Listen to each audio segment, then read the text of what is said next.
নমস্কার। আবার এলাম একবার আর একটা সমস্যা নিয়ে। সমস্যাটা কীরকম আপনারা জানেন যে বিগত 15টা বছর, তার আগে সিপিএম কিন্তু ধোয়া তুলসী পাতা নয়। এই জনগণের কোনো পরিষেবা এরা দিতে জানে না, শেখেনি, পরিষেবা দেয়নি।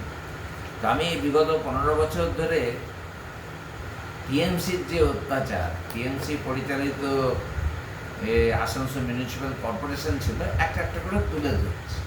যেমন ধরুন, আমি ফেসবুকেও এটাকে দিয়েছি। আমি বলছি একটা ঘর, দুতলা বাড়ি আছে, সেটা 300 বছর পুরনো হয়ে গেছে। 300 বছর পুরনো বাড়ি যেই পড়তে শুরু হলো, বাড়ির যে মালিক, সেই মালিক মেয়রের দৃষ্টি আকর্ষণ করে চিঠি দিল। তো কবার দিতে হয় চিঠি? 22 বার। চিন্তা করুন, 22 বার চিঠি দিয়েছে মিউনিসিপ্যালিটি বা এএমসি, একবার দেখতে পর্যন্ত আসে। তারপরে যখন তারা এলো, বহু বলার পর এসে পরে একটা বোর্ড ঢুকে দিল যে বাড়িটা বিপজ্জনক অবস্থায় আছে, বাড়িটা পড়ে যাবে। এই আগের বছরে বর্ষায় ঘরটার একটা বিশাল অংশ পড়ে যায়।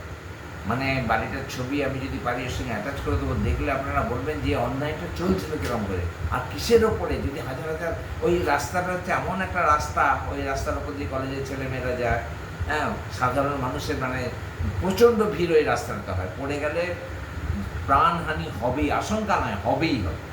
এই অবস্থায় বোর্ডটা টাঙিয়ে দেওয়ার পর বাড়ির মালিক আমার সঙ্গে কথা বলছিলেন, তার সঙ্গে আমার পরিচয় রয়েছে। তিনি বলছেন, জানেন, তারপর আমরা যখন গেলাম, বলছে না, ওটা সার্ভেয়ার যাবে।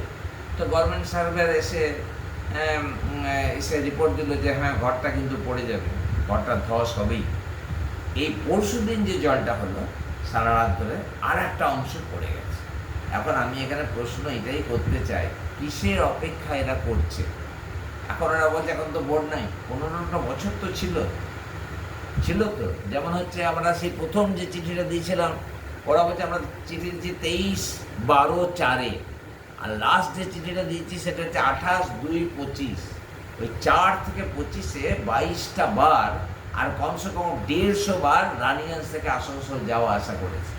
শুধু কি তাই, মেয়র সাহেব লাস্টে যাওয়ার আগে বলে গেলেন, আমাকে তো অন্ধকারে রাখা হয়েছিল। বলে, আপনাকে কে দেখেছে অন্ধকারে? একদম পরিষ্কার বলে দিয়ে গেল নামটা, বলছে আমার ল অফিসার সুদীপ্ত ঘটক। তাই নাকি? তো ওনার সঙ্গে আমরা দেখা করেছি, ওনাকেও বলা হয়েছে যে দেখুন, বাড়িটা এরকম অবস্থা রয়েছে, বয়েই গেছে। যেমন কিছুই মানে না, উনি সবাইকে বুড়ো আঙুল দেখিয়ে দেন, কোনো কাজই তিনি করতে চান না। আর তার সাথে সাথে দায়ী থেকে যাচ্ছেন কে?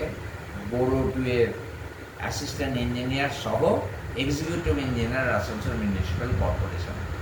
আমি এটা আজকে ভিডিও পরে পোস্ট এই জন্যই করলাম, আপনাদের সবাইকার দৃষ্টি আকর্ষণ।